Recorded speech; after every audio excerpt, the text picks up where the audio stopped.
Representative Duran moves that House File 3504 come before the committee with a recommendation that is re-referred to Ways and Means.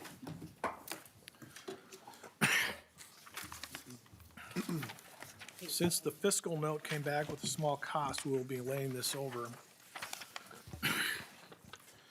Representative Duran, begin your testimony. Okay, Mr. Chair. Just gonna make sure the chair is okay. Run over there and save you real quick. You all right? Mr. Chair and committee, thank you very much for allowing me to speak on House File 3504 today. This has been brought to my attention multiple times within my career in law enforcement of having to try to protect the ones who are protecting those who protect us or who work on us. What this bill does, it actually adds medical security officers to the 4th degree assault statute. This has been an ongoing issue within our hospitals everywhere. There's been increased assaults on our hospital staff, and security is one of the frontline workers right there to protect those. A lot of the times, these assaults have been pushed to the wayside just because there's no true penalty to hold these individuals accountable. So this bill is actually going to offer, a more stricter penalty on assaulting a security officer in a hospital. But not only that, in your guys' packet, we're well aware of what happened not too long ago with an individual who got assaulted and died, a hospital security staff. So young person who got brutally assaulted and died just for doing her job.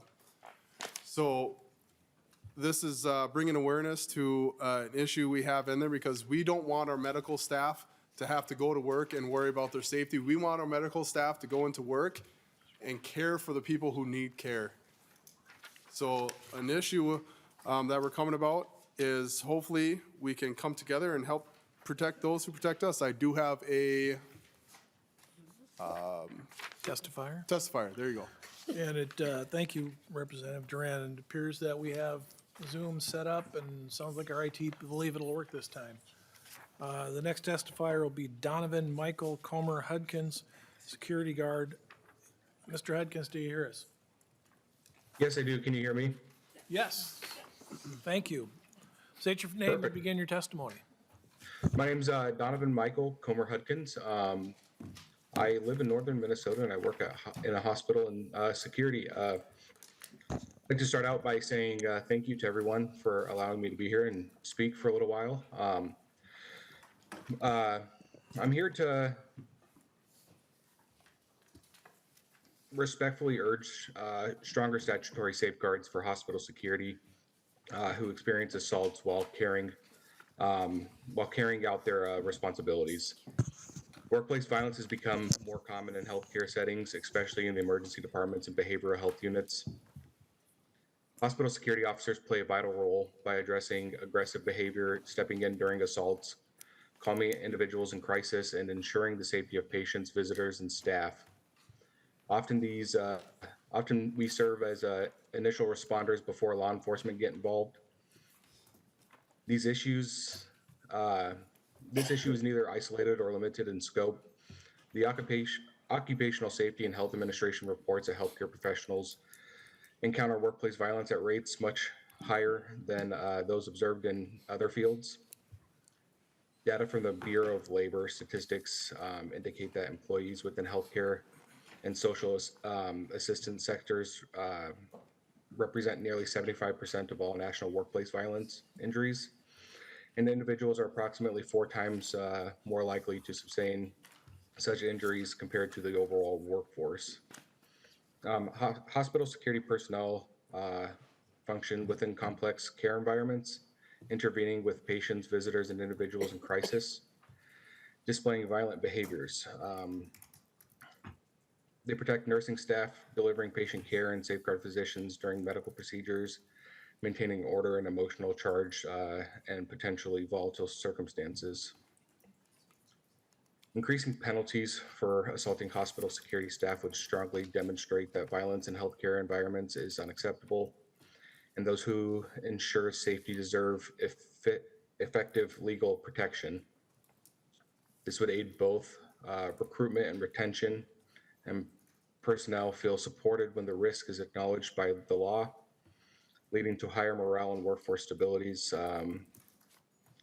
Such measures promote fairness, deterrence, and consistency by providing appropriate protections to individuals who stand between violent incidences and vulnerable patients. I ask that you carefully consider the available data and real challenges within healthcare facilities and the critical need for safeguarding those who protect others. Thank you for your attention and your consideration. Thank you, Mr. Comer-Hudkins. Questions for Representative Duran or his testifier?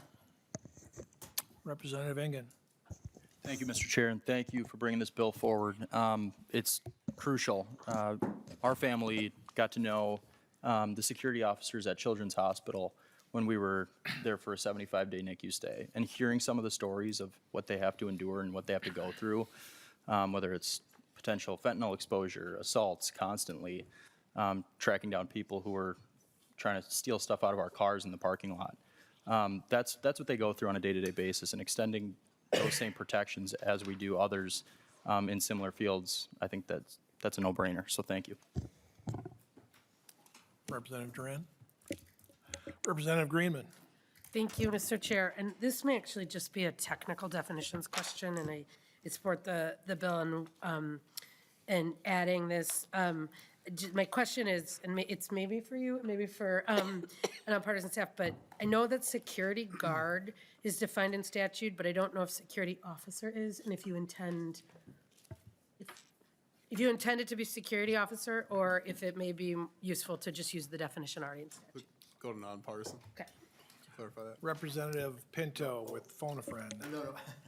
No, I was just trying to get on the list. I'll gladly hand it to our experts, Mr. On Chair. the list, all right. Mr. Johnson. Mr. Chair, Representative Greenman, there is no definition of security officer that applies to this particular section. When a term's not defined, it would be given its common and understood meaning if it was challenged in a court. So it would have to be interpreted as whatever a commonly understood security officer would be. It would certainly be possible to change it to security guard and refer to a definition if that was the preference. Representative Greenman. Thank you, Mr. Chair. And I'm not sure where this bill is going.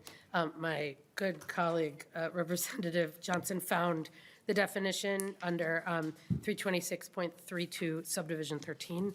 If you are interested, I mean, it may just be helpful to put, for clarity, the term, just reading it, security guard is pretty broad.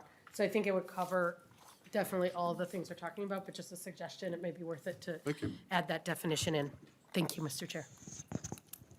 Representative Pinto. Thank you, Mr. Chair. I think under current law, I think I've even charged cases like this, a security officer who's working in an emergency medical services unit would be covered under current law. Maybe I'll see if Mr. Johnson would agree with that, or if, yeah. Mr. Johnson. Mr. Chair, members, so for the emergency personnel provision, it does not include a security officer. I'm looking at the rest of the fourth degree assaults, and I don't believe there's a separate one that would apply. No. Mr. Chair, Representative Pinto, I don't believe that this would specifically apply to a security officer. It would have to be under this particular provision. It's the fire department, the emergency medical services personnel unit, or a physician, nurse, or other person providing healthcare services. Obviously, if the security person qualified as providing healthcare services in some way, it would apply, but I don't believe there's something specifically calling out a guard or a security officer. Okay. Representative Pinto. Thank you, Mr. Chair. Yeah, and I'm now realizing I think I'm misreading that. So it makes sense to me. Well, of course, we want to do all we can to protect medical settings in general, and then protecting the people who are themselves protecting medical settings. They absolutely deserve protection. I guess what troubles me a little bit here, Representative Duran, is this would be extending not just to security officers in hospital emergency departments, but to security officers providing protection to any medical setting. And I guess that then makes me wonder, would you then want to extend to anybody working in one of those medical settings? I mean, if it's a higher penalty to assault a security officer at a medical clinic, I don't know why it wouldn't be a higher penalty to assault a physician or nurse working in a medical clinic, medical setting, which your bill doesn't cover. And I think what just sort of concerns me about these kinds of bills is figuring out where we draw the line, because once we start adding groups, you just can start adding almost everybody until there's hardly anybody left who gets the lower protection. Now suddenly we're sort of increasing penalties everywhere as opposed to making distinctions. I hope what I'm saying is making sense, but I'm just curious to you, like, would you support then extending to other people working in medical settings, and how far does this go? While obviously want to do as much protection as we can. Representative Duran. The purpose for this bill is because these guys are actually put in situations where not all, I guess, medical personnel are actually put in. So if you're sitting behind a desk, you're not necessarily going to be dealing with the same people that the security guards are going to be dealing with, right? So, and then a lot of the times, obviously nursing staff and hospital staffs are obviously, are nursing and doctors and everybody are also included in this, right? So it's the people that are actually dealing with some of these individuals on a regular basis that would actually be, I guess, added more security for, just because they are in that situation. They are in that threatful situation more often than, I guess, just everybody within the hospital. So we're targeting this this general population, I guess, inside the hospital setting, just because they are in that serious situation a lot more than all the rest of the, I guess, hospital staff. And maybe just one final thing, Mr. Chair. Representative Pinto. Thank you. I will note the way it's written is it wouldn't just be a hospital, it'd be it says hospital or clinic, which I guess I would interpret to be sort of any medical setting. Again, it may be that we say, if you assault just a random person, that should be a lesser penalty than if you assault somebody providing security in a medical clinic. I could imagine that. But just thinking about where we draw the line, I guess that's the thing. My understanding is I believe it's going to be laid over, but it may be worthy of continued conversation about exactly where we want to draw the line, because I just find with these assault in the fourth degree increasing penalties, you suddenly start pulling more and more and more people in, and then suddenly just the penalties have gone up without actually having that distinguishing that we probably wanted in the first place. So anyway, but thank you for the conversation. Thank you, Mr. Chair. Representative Duran. Thank you, Mr. Chair. And Representative Pinto, absolutely, I'm willing to work with you just to make sure that this bill gets through, absolutely. Any advice we could, or narrow this down or expand it to what makes people comfortable, but as long as we take care of the people who are taking care of those who take care of us, if that makes sense. Thank you. You good? Representative, Chair Moeller. Thank you, Mr. Chair, and thank you, Representative Duran, for bringing this bill and for the conversation we had. I am supportive of it.